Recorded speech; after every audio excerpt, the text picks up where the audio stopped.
Okay, magandang araw po muli sa inyo lahat mga kababayan. Welcome back. Kamusta kayo ha? Ay ngayong araw po ay December 25, 2025. Christmas. Wow. Ay kamusta po kayo ha? Kamusta po ang inyong Noche Buena? Ha? Yung 500 po ba na panukala ng DTI? Na umani ng samot-saring opinyon mula sa publiko at sinang-ayon na naman ng Malacanang at sinasabi ay sabi dito sa isang report ng Philippine Star pala standby DTI 500 Noche Buena budget.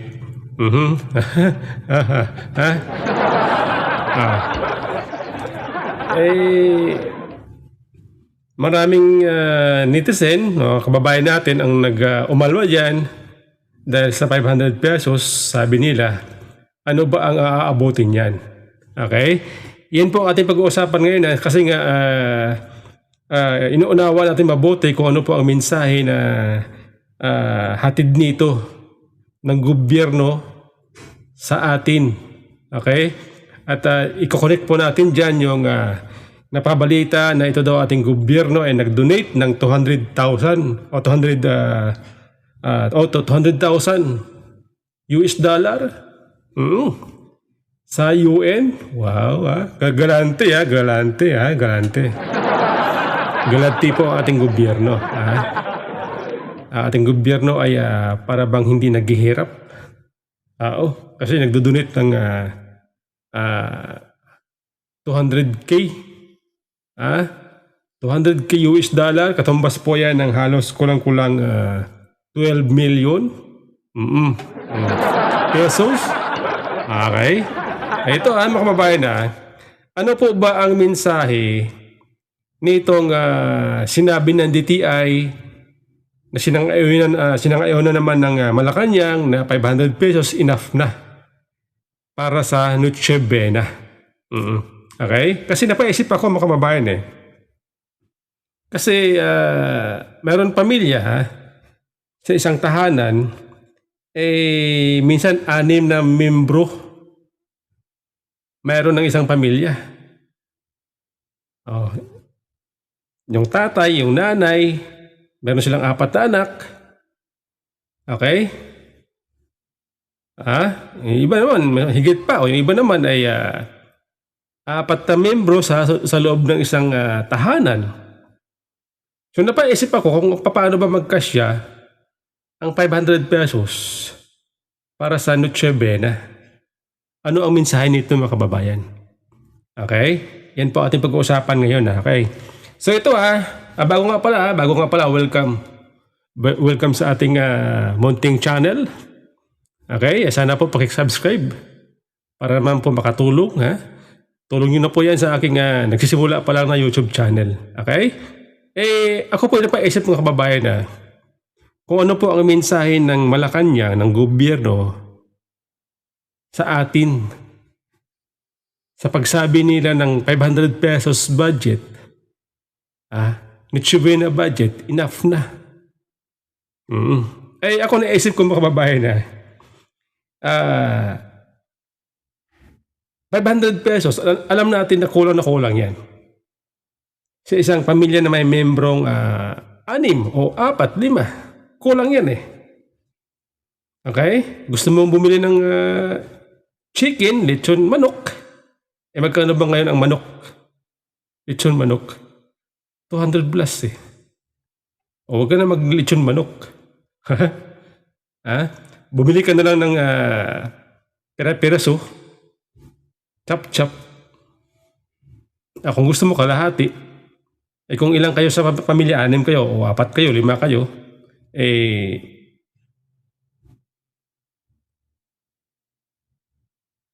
tipid-tipid mo na. Okay? Tipid-tipid mo na. Kumbaga, kung kaya nyo yung isang hiwain pa. Para meron yung isa. Lahat makakakain. Pero hindi lang yun Bibili ka pa ng halimbawa soft drinks. Bibili ka pa ng ibang halimbawa iba pang klase ng pagkain para pagsaluhan ninyo sa isang pamilya. Sa akin palagay, kulang yung 500. At least man na sana, naging 1,000. Okay? Ngayon, napaisip ako mga kababayan, ano ang mensahe nito sa atin? Okay? Bakit 500 pesos ang naisip ng Malacanang na budget para sa Noche Buena? Ako naisip ko mga kababayan na ang mensahe nito ng gobyerno para sa atin ay magtipid. Magtipid. Okay? Dahil mahirap ang buhay sa ngayon. Ang problema dyan, hindi po kayang diretsuhin ng gobyerno ang taong bayan na mahirap ang buhay ngayon kaya magtipid kayo. Pagkasyahin nyo ang 500 pesos sa Noche Buena. Hindi po kayang diretsuhin ng gobyerno ang taong bayan. Sa halip, sinabi lang nila, 500 pesos enough na. Diba? Kasi nga, pinapalabas ng Malacanang na ang ating gobyerno ang ating bansa ay maunlad. Hindi naghihirap. Okay? Nagpapanggap ang palasyo, ang gobyerno ng ating bansa ay maayos, matatag, maganda ang ekonomiya. Di ba? Hindi nila kayang diretsyon ng tao na magtipid kayo kasi mahirap ang ating bansa. Di ba dapat ganun? Maging totoo, magpakatotoo ang ating gobyerno sa taong bayan. Yun po ang aking naisip na mensahe kung bakit nasabi ito ng Malacanang o ng DTI na inayo na naman ng Malacanang. Yan po ang aking analysis mga kababayan dyan sa 500 peso na yan na Noche Buena budget. Actually noon ko pa dapat to bigyan ng talakayan, kaya lang naging busy tayo kaya ngayon lang tayo nagkaroon ng pagkakataon ng time para mapag-usapan. Okay? Ngayon ito napabalita din na itong ating gobyerno ay nag-donate ng 200k US dollar sa UN. 200k 200k US dollar. Katumbas po yan ng halos kulang-kulang 12 million pesos. Okay? Ngayon, ako naisip ko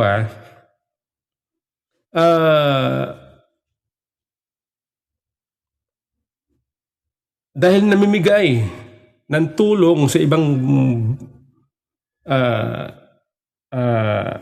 uri o ibang tao, banyaga ang ating gobyerno.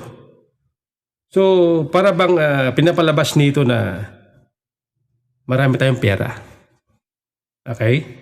Meron tayong pera.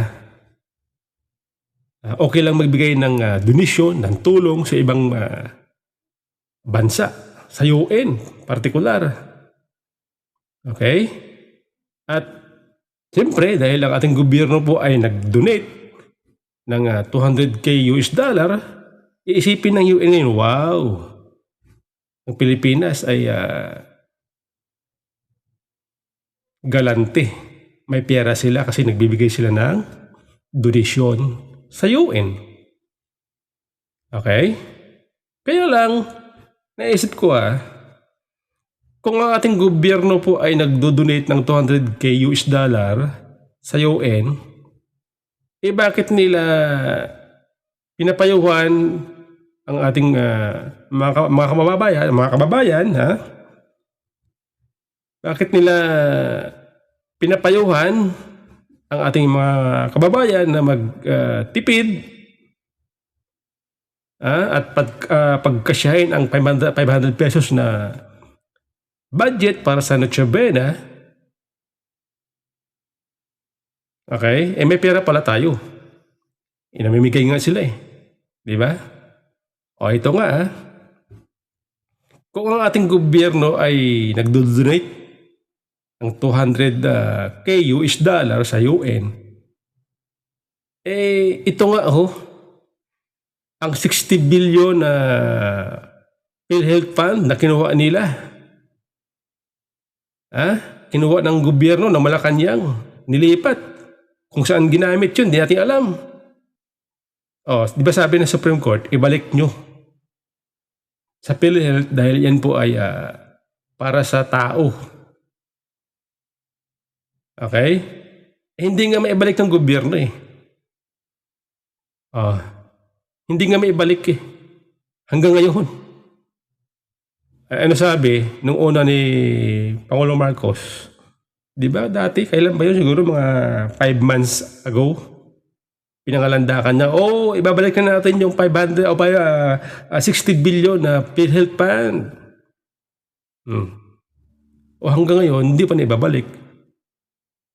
May panukala. May mga nagsasuggest. Sabi, isama daw sa NEF. 2026 NEF. Ang pera na ibalik dun sa kinuha ng gobyerno sa PhilHealth. Di ba parang tayo ay ginuguyo ng gobyerno?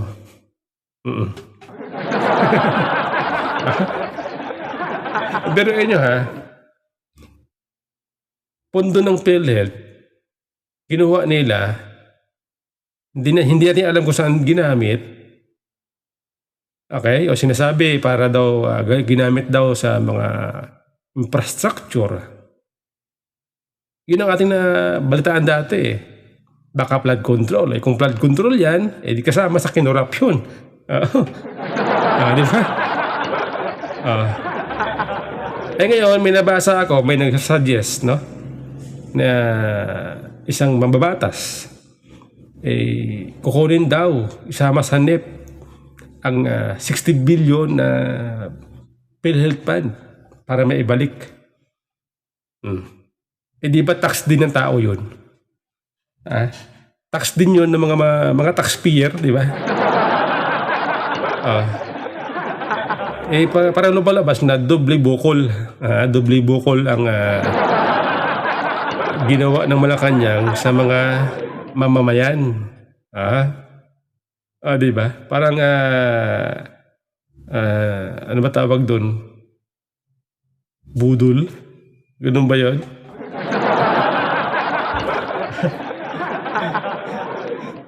Ganun po aking pananaw Ang ating gobyerno ay hindi kayang magpakatotoo sa atin.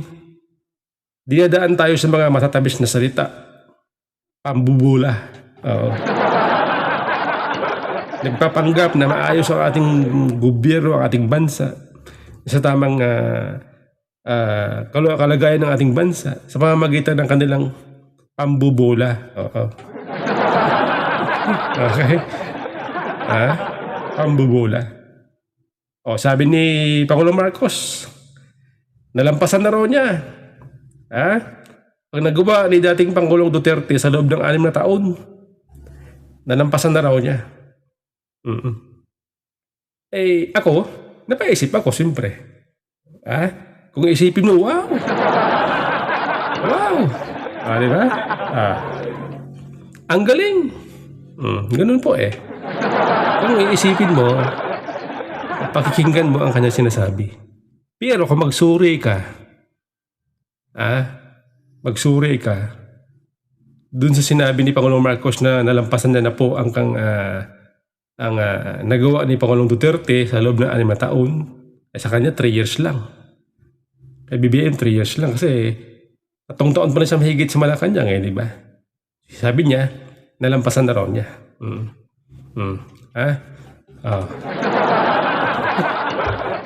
Ngayon, hindi niya binanggit, hindi binanggit ni Pangulong Marcos kung saang area ba. Kung saang area ba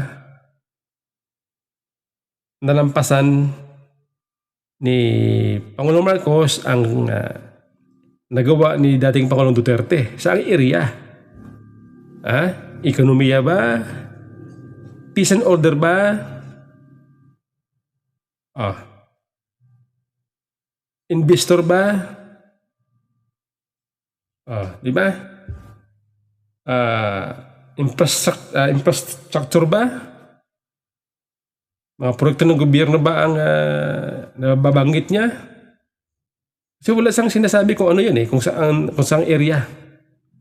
So ibig sabihin, para sa pangkalahatan, generally, nalampasan niya na si Pangulong Duterte, ang 6 na taon ni Pangulong Duterte. Ekonomiya, peace and order, infrastructure, gutom, lahat. Kung uunawain mo ang kanya sinasabi, di ba? Kasi wala siyang binabanggit na tawag ito, area, sektor pala. Sektor ng ating gobyerno na sinasabing gumanda umunlad, nalampasan niya si Pangulong Duterte. Wala siya binabanggit na sektor Basta ang sabi niya, nalampasan niya na ang 6 na taon ni Pangulong Duterte.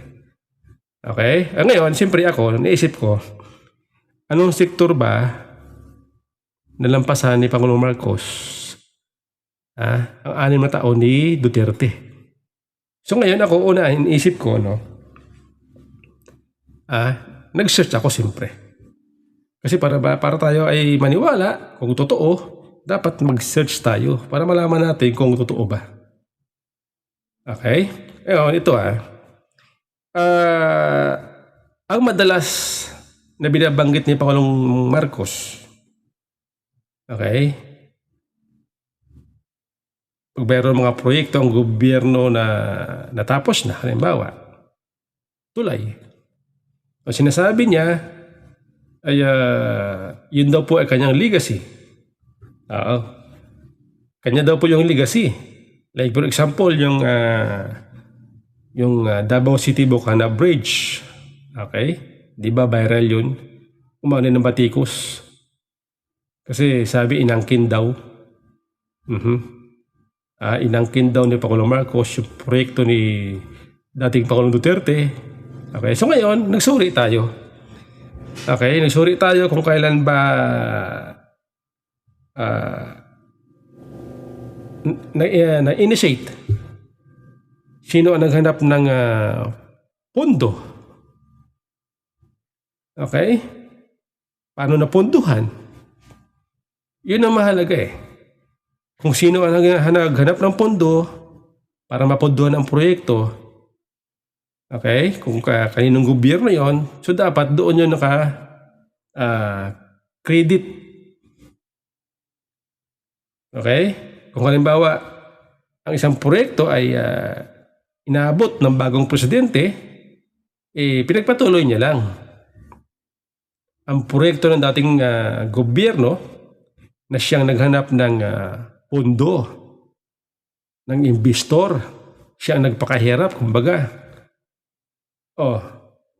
Nag-search ako doon sa mga proyekto ng gobyerno na sinasabing legacy daw ni Pangulong Marcos. Yun pala, yung mga proyektong yun, ang nagpakahirap maghanap ng investor, maghanap ng pondo, ang dating administrasyon Duterte. At yung iba, China pa. Chinese government pa ang nagbigay ng pondo.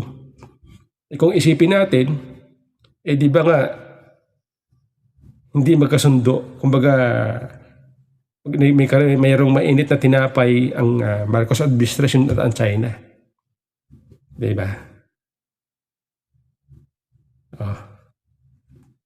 Kaya, iniisip natin, para bang itong si Pangulong Marcos nambubula na lang. Kasi nga, wala siyang nagawa. Okay? Wala siyang nasimulan para hindi siya hanapan ng taong bayan ng achievement. ito na lang. Nagpapanggap na lang siya. Kaya mahalaga talaga na nagsusuri tayo para malaman natin kung totoo ba itong pinagsasabi ni Pangulong Marcos. Okay? Yun pala, yung tulay na yon na binuksan lang nitong December 15, Davao City Bocana Bridge, ayun pala ay libre. Dinisyon ng China sa Davao City. Okay? Naghanap ng pondo, naghanap ng investor, si Duterte, at ang kanyang napakiusapan ay gobyerno ng China at libre. Kaya lang, dahil siyempre patapos na ang kanyang termino, inabutan ngayon ni Pangulong Marcos. Okay? Diba? So, ibig sabihin dapat, yung mga proyektong yan, ang kredito doon sa dating Pangulo. Nalaman nga natin na ang tulay pala na dinunit ng China ay hindi lang Bocana Bridge sa Davao City. Pati pala dito sa may Binondo, Intramuros. Yung tulay dyan, na maganda rin, donation din ng China, libre din yan. Naunang natapos yan. Okay? Natapos yan 2021. At sinunod yung Davao City, Bocana Bridge. Okay? Yung sa Mandaluyong, sa may ano ba yon? Nakalimutan ko na yung address. Estrella. Mandaluyong. Ginawa din ng China yon. Yun ay loan. Loan ng Pilipinas sa China. Ginawa din yon panahon ni Duterte. Oo. Diba? Ang gusto natin mga kababayan ang gusto natin ng ating gobyerno magpakatotoo, maging totoo sa taong bayan. Ganun dapat. Yun po ang gusto natin ng mga kababayan. Kung wala sila nagawa, pasensya tayo. Ganun ang ating presidente, wala nagawa Diba? Pero yung magpanggap ka na maganda ang bansa mo, maunlad ang bansa mo, kalokohan yun. Diba? Mas gusto natin yung gobyerno na tapat sa tao. Totoo sa tao. Nagsasabi ng totoo sa tao. Mas madaling unawain yun mga kababayan. Kaysa nambubula ka na lang. Diba? Yun O, diba? Ganun po diba mga kababayan?